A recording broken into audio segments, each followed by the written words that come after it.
Hi, I'm Jim McCann, founder of 1-800-Flowers. I'm not satisfied when I learn something new unless I share it forward. And so we created this podcast to continue that, to share forward the wonderful people we get to meet and most importantly get to learn from and make our lives richer and better. Together we'll cover the human experience. And for me, the human experience is foundational in the idea of relationships. The topics will be far-reaching, but common element you'll see here is it's all about relationships. So I invite you to join us on this journey. Come experience it with us, share your thoughts and ideas, and become part of our community. We'd love to have you.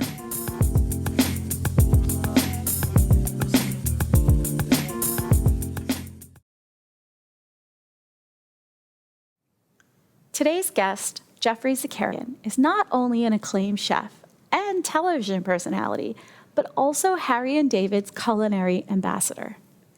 Geoffrey has made his mark as a restaurateur, known for his sophisticated taste and signature style.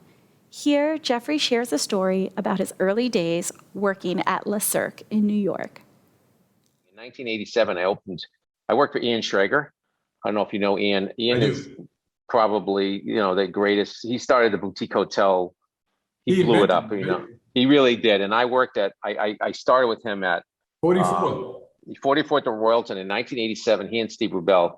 Sadly, Steve Rubel died on opening day of that incredible restaurant, but he helped develop it. What I did there was he said, listen, everyone told me not to do that because you're opening a restaurant in a hotel. There's no sign. No one's going to go. You're crazy. I'm like, this guy's onto something. I don't think so. And he asked me he said, I want you to do an innovative American restaurant, but I want the best cheeseburger. I want the best hot chocolate. He said 5 things, the best steak tartare, the best burger, and I took him to word and I said, I got you that. And he said, the rest of the menu, do what you want. And I did, and I made my burger. But the thing about the burger, I used beef marrow instead of beef fat. I'd use marrow in the burger, which I still use to today. And the first thing I did was I didn't use burger buns. I used Wolferman's English muffins. And that was in 1987. And I was buying them by the case. And I got so much shit for it because no one's going to eat that. But it was about the ratio of the bun to the burger, which nobody gets right. Yep. Very few people get it right. And the bun is mostly too soft and it disintegrates. The burger is too small or too big. And it's really important. So that bread ratio with an English muffin is perfect for the size of muffin of the burger I make, which is about a 6-ounce patty, which any bigger than that is too much because you need to read beef, but you need to have less bun and more beef, slightly less beef to bun, slightly less bun to beef, excuse me. Well, the fellow who learned from you is a fellow named Danny Meyer. He did. Quite frankly. So I used Wolferman's English muffins and everyone went nuts. And Anna Wintour used to come from Vogue magazine every day. And all she ate was a very rare, almost raw burger and mashed potatoes. And believe it or not, she finished it every single day. And people tell me she doesn't eat. I'm like, no, you don't know. She eats like a rabid dog. But that was her only meal of the day. I don't know what she did after, but she ate a pot of mashed potatoes, which was basically butter with a little potato.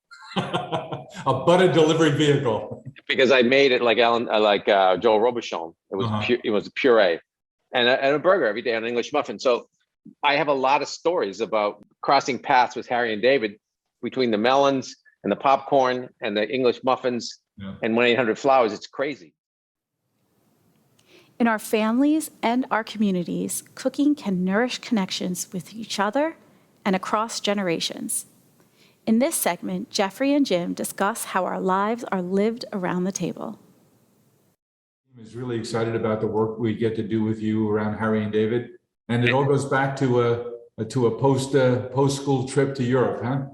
It all does. And, I'm very excited to work with them. And Harry and David was a company that I've known for so long, just because 2 things impact people: flowers and food. So you guys are, it's simpatico. And when you get fruit every month, which I've been getting for probably 30 years at least, from one of my uncles. It's very impactful, and immediately you have a good feeling for the company. It's a very impactful thing that when you get food, you really have a sense of trust and a simpatico with them from one simple box of fruit. Indeed. One of the things we're trying to do there, Geoffrey, is the mission of 1-800-Flowers and mission of Harry and David, very much the same, but the approach is different in this way. The essence of what we're trying to do is help people have more and better relationships. On the flower side of things, it's primarily through gifts. Flowers is a gift, of course, but our gift baskets, etc. And it's all about helping people express themselves and connect, which will invest in relationships and hopefully produce more and a better breadth and depth of relationships. And on Harry and David, it's very much the same thing. It's all about relationships, only their focus is through the kitchen, the table, the sharing of food, the barbecue. It's all around the food experience. And that's a pretty fun and special place to be. And when I've seen all the things that you've done over the years, your emphasis around family, around the table, around communal doing things.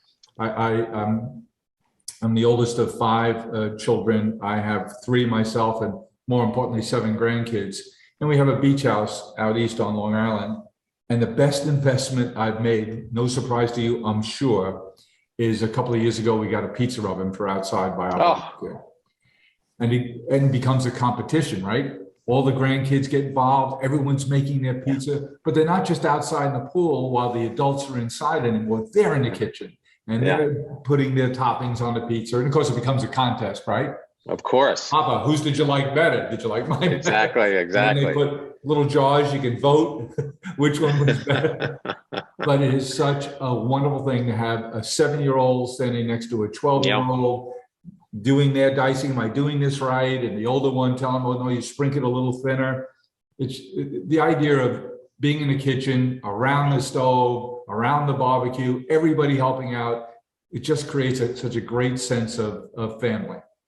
Well, I think that, when you asked me, you mentioned I started in France and Europe. What I discovered in Europe is what I continually keep discovering every day. Life is really around the table. And I discovered that when I was 21 in Europe traveling. And I discovered that the hospitality that I saw in Europe, in France particularly, which is a 3,000-year-old country, was that the culture was benefited, and the culture and the buildings and the history has benefited from that socio-economic family tie of eating around the table. But in Europe and France, it's a very big thing. It's a 2-hour lunch. It's getting your bread every day. It's shopping every day. It's really getting specific. And when you see that, it's very impactful. And so I learned that then, and that's what took me on the road to being a chef, because it made sense with the way I was brought up, being Armenian and Middle Eastern. At breakfast, we talked about what's for lunch. At lunch, we talked about what's for dinner. At dinner, we talked about what's tomorrow. What are you doing tomorrow? It was ridiculous. And that was all it was. And it was like almost this continuous cacophony of food. But it all was about sitting down around a table. Neither you're happy or sad or hot or, in trouble or in love or, all the problems you brought to the table, but the constant was the food and that nourishment. And that is a lesson I learned over and over again. I learned it 40 years ago in Europe. I made a career out of it and I continued to learn it. And when I spoke to you just now about Harry and David, when they contacted me, I'm like, oh, this is a perfect relationship for me because it is all about sustaining those memories of the table. And so that's why I was most excited to work with Harry and David. Geoffrey is a true believer in the next generation's power as teachers and cooks. Here, Geoffrey shares what he's learned from working with young chefs and watching them flourish. When you spoke of your kids and your grandkids at the pizza table, one of the things we noticed, and stop me before going awry on the interview. There is no awry. Was that the paradigm, Jim, has changed. From the Food Network I've been doing for 20, almost 18 years now. Thank God for the Food Network, huh? Yeah, well, it used to be that the generations taught generations that are older taught the young. that's changed with the advent of the internet and Food Network. The paradigm has changed. The younger are teaching the parents and really getting into it, especially with TikTok and YouTube. Yes. That you can actually, if you want to learn to cook a steak, there's 60,000 videos of how to cook a steak. And so the first time you cook a steak, if you half-ass it, it still might be good, you know, and if you get the temperature wrong, it might be seasoned wrong, but you can, that knowledge of recipes used to take decades to sort of learn and acquiesce through libraries and reading and all that stuff. But now it's available at your fingertips. And so the younger generation has very much adopted it along with Food Network. Sort of, I don't think they realized this. They just came up, you know, they kept doing what they were doing. And suddenly kids are cooking and kids are competing and then the kids are competing and then the kids are cooking for the parents. And then it all works in a wonderful way. I never connected the dots there. But they're teaching the parents at two families, they work, they don't cook, you know, and the kids are cooking, you know, and I run into that all the time. You know, I run into parents who have no idea. Well, like my son makes this, but I don't do any of the cooking. My son and my stepdaughter do. I'm just thinking, my family, different specialties have developed. So last September, Labor Day weekend, the last of the big beach weekends out east, all 3 kids, 7 grandkids, everyone's out there, and we're going to have one big last supper barbecue, which is like the perfect night for me. And so we go to the butcher shop, my 2 sons, myself, my son-in-law and my son and myself, and we said, we're going to try those, a couple of those Tomahawk Steaks. So here we are doing exactly what you said, scrolling online to see which recipe. And I said, that guy is the guy who knows how to cook tomahawk. There's a rather large fellow from Texas. And he did the ritual, how to Bubba's rub on it. And we make the drip pan and flip it 3.5 minutes on this side, 3.5 here, flip it. Now you cook it above. And we all sat around, the grandkids. I have pictures of this. I was sitting back with my iPhone and everyone's saying, this may be the best steak we ever had. Now, it wasn't in our minds and our mouth, it was because it was a communal event. But you're right. Absolutely. Younger people now are taking the lead. It's what it is. It's all changed. And I think that might be something that we learn and we take for the next, you know, your next vision for Harry and David. That might be something you want to explore, to do maybe a series for children and equipment for children and, you know, uniforms for children and a little institute for kids. It all begins at the farm, and they can do interns at these farms and these restaurants and bring back valuable knowledge to you and the customers. Food has the power to create positive change. Geoffrey shares his experiences fighting hunger through City Harvest, and Jim shares how Smile Farms is providing meaningful work opportunities in agricultural settings for adults with disabilities. I mean, imperfect food is definitely cheaper. And then what we happen to struggle with in this country is we get a lot of that food ourselves from I'm on the board of City Harvest and I run and, you know, we get food, thank God. The expiration date has really destroyed the food industry, because what happens is the expiration date is a manufactured date that the industry is supposed to protect you from getting food that is not shelf ready or it's past its expiration, quote unquote. But now it's used as an excuse to get rid of the food and they have to throw it away. Yep. And I never had expiration dates when I grew up. And if the milk smelled bad, you didn't buy it. You knew I didn't need a sticker on a tomato to tell me the tomato wasn't good. And so there is a common sense way to approach it so that we throw away 20% of the food because it has to be thrown away. That's just awful. Mm-hmm. And so because everything has to be perfect and gorgeous and like a Hollywood looking fruit. And the sticker is what caused the other side of that. 35 years ago, City Harvest started getting food that was going to get thrown away and we distribute it. So we take that food that's expired and we give it away. And thank God we're around because, you know, there's no government money. It's all like private donations and they get a tax deduction and we get the food. So it benefits everyone. But it's really sad, but we have not found a way how to like not destroy food just because of a sticker. You know, it's a really not a good solution to the food shortage problem. Working as you do with City Harvest, I assume you're more aware than most how many people are dependent on organizations like that for food. It's remarkable, and like 85% of those people have, it's a two job household, so both people hold jobs, and it's just, they make choices in their life and they can't afford a lot of things, so they come to us. What we try to do is provide food for them that's actually nourishing. So half of it's fresh vegetable, which is very rare. We reject a lot of the food they send us because it's too much sugar in it, or things that we think are processed or fructose. So we send a lot of it actually back, and they give it elsewhere. We just distribute really good food and show them how to cook it and give them recipes and things like that. So it's half of it's fresh vegetable, and the rest is like canned beans and legumes and things that are that can last, that are shelf stable. Yep. But I mean, it's been a blessing for them. And during COVID, we went from 50 million pounds a year to 100 million in not even a year. And now we're over 100 million pounds of food just in New York, which is kind of remarkable. So thank God that we can do that. But there is a very big problem of getting produce to the customer without this arbitrary expiration date. And it's a big deal. I mean, of course, there is things that expire, and you have to understand that. But there's got to be a better way with the technology we have, not to throw away this stuff, and not to, these stores demand perfect tomatoes, and the other ones just rot. We have a charity we created 6 or 7 years ago.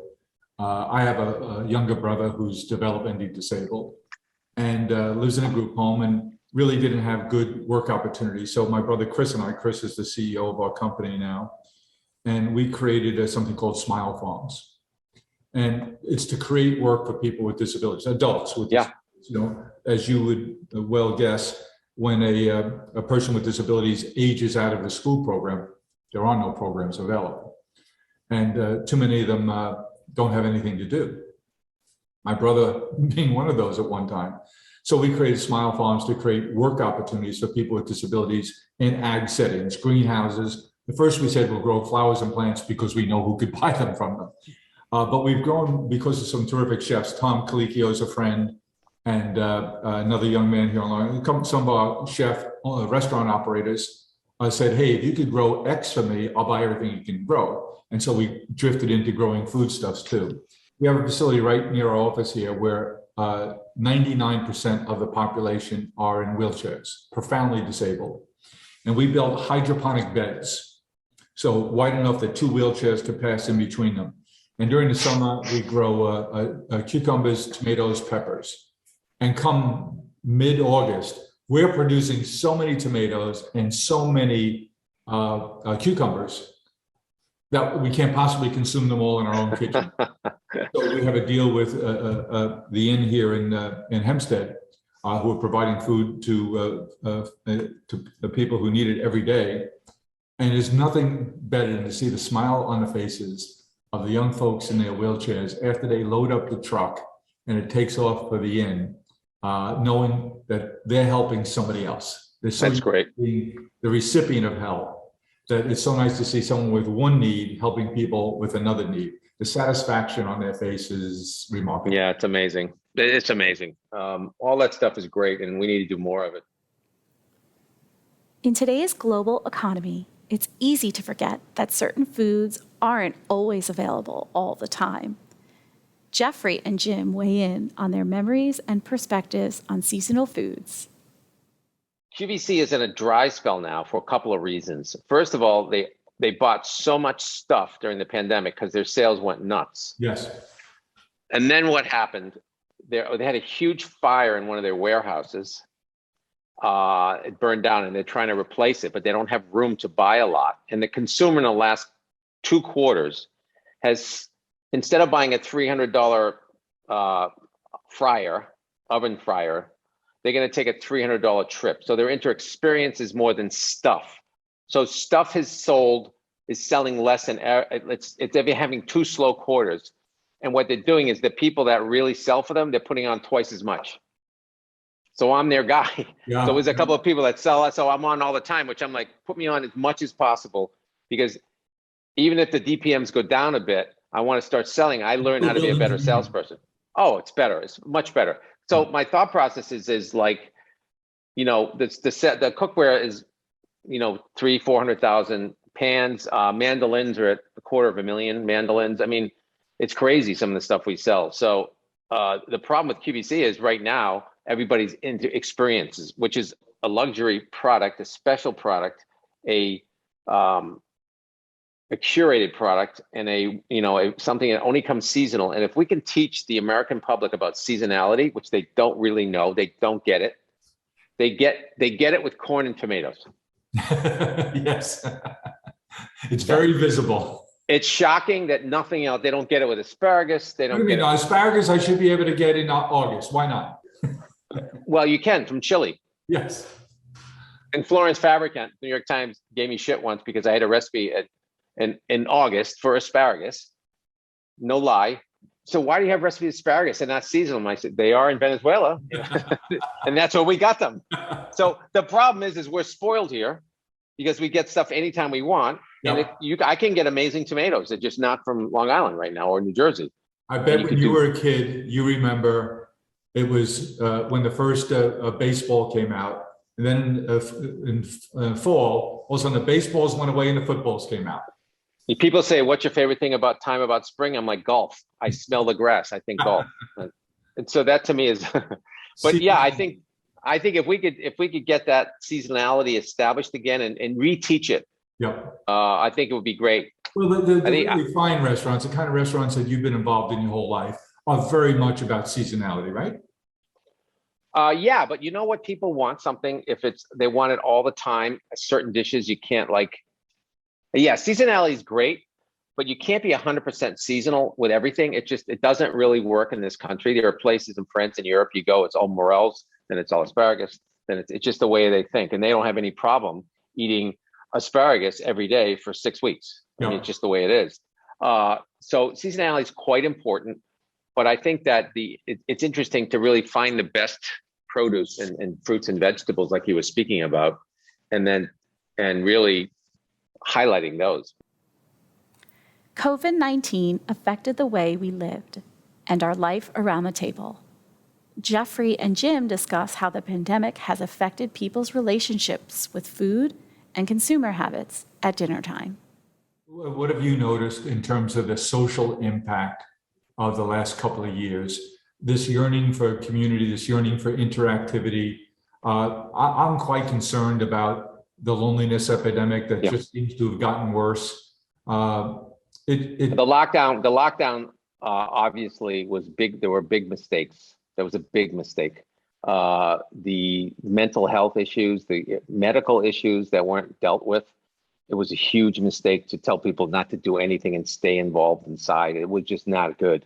And people are remote. There are certain people that are aloners, and they like to be that's okay with them, but that most people need to be social. They need to be social. So I noticed it myself, and people around that they want to have less contact, which is very detrimental. You need to talk to people in person to socialize. If you have to learn someone's physical, how they just talk to you, how they react to your talking physically, so you can, whether you've said the wrong thing, it's how we socialize. It's how we learn to be together and tolerate each other and learn from each other, and friendships are formed. I see tons of it.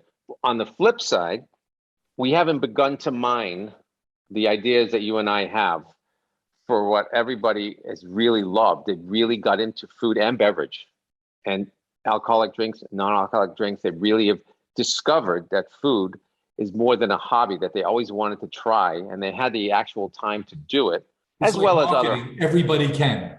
Exactly, as well as other things. But the old saying is anyone can cook, like in Ratatouille. Well, now anyone thinks that they can cook, and our job is to bring them along in a way that is have different levels, so we can bring them along, but educate them. And if you look at the food knowledge now and 25 years ago, look at this grocery store 25 years ago and the grocery store now. I'm talking about a Publix or just a normal, run-of-the-mill grocery store and a grocery store 25 years ago. The produce, the influence, what's there. The different kinds of breads. You never saw that. I mean, now people everyone's using ginger and galanga and seaweed and stuff like that. That's not a big deal. It wasn't around 25 years ago even. So that our job now is to recognize there's been a huge interest in food, and it was proven because everybody had to open a tequila bottle, or everybody became a vodka expert, everybody marketed this, and everybody wants to cook. But we're not mining that. We need to mine that. It's not going away. No. It's because it's everybody 3 days a week, 3 times a day. You're hungry and thirsty. But by the way, you were talking about 25 years ago, coincidentally, about when you began your career. Well, obviously, Food Network's almost 30 years old. That was a big deal. Yeah. And I think that really got like eyeballs to like different styles of food. And even your role on QVC, that's sort of bringing the food channel in with a selling capability, because you know the eyeballs there is they're in 180 million households. That's an astounding number. It's not imaginable. It's a lot of kitchen. Huh? It's a lot of kitchen. It's a lot of kitchen. And look what's happened to Home Depot and Lowe's and RH and all the interior. Everybody is nesting and recapacitizing their nesting area, their kitchen or their pantry. One effect of the pandemic has been the rise in experience-based products such as live stream cooking classes or subscription boxes. Here, Geoffrey and Jim share the way they've seen this take shape. There's a lady named Alice who's from Boston, Massachusetts, lives in Boston, Massachusetts, and she created something called Alice's Table. And we did a little partnership with her. So she teaches people floral design, and it was all in person. And in March of 20, on March 9th, Monday, March 9th, she and her team, 4 of the ladies came down. We had meetings in the office, and we had a celebratory dinner at Tom Colicchio's restaurant out at Roosevelt Field called Small Batch. And then Wednesday came, the 11th, and that's when we felt that this COVID was hitting us. The NBA shut down that day. I remember coming home from the city on the train, being the only one on the train, in the train car, saying, wow, this is different. Alice calls me the next morning and says, oh my God, I'm out of business. I said, Alice, let's think about this. Fast forward, we pivoted, she went digital, and the business exploded in a good way. So we just acquired her, made her a part of our team, leading our experiences effort. So last year we had 50,000 people sign up to take a class with us digitally. Now that we can get back to in person, that's going to go to about 250,000 people this year. And they'll take a class in how to make a charcuterie board, floral arranging, different kinds of cooking. And it's social. You know, yeah, they're online, a gal and a sister-in-law, they're posting on Facebook and Instagram the things they're making. So we created Harry and David Dinners of the Month. So we have I think it's the first Friday of the month, we have a dinner, and we have it at a different winery around the Medford area, around the Rogue Valley, wineries and restaurants, and the chefs make a whole menu using all Harry and David ingredients in the desserts, in the salads. That's great. And now we get about 1,000 people a month who sign up to get the box delivered to their home so they can prepare along with us, have a glass of wine, and have a communal experience. It's really taking off. We're expecting to do, I think it's 300,000 people paying to have an experience with us this calendar year that we're already in. That's amazing. Well, that's, it's all, teaching is fantastic. And I do so many Zooms. I was just telling Katie, we're looking through the Zooms we're doing. I'm doing a cocktail Zoom next week. I'm doing an hour with you guys.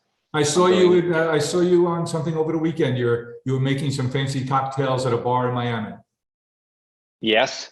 And then I'm doing, I do that all the time. And I get 6, 7, sometimes 1,000 people paying to get this, a 45-minute lesson on how to make risotto.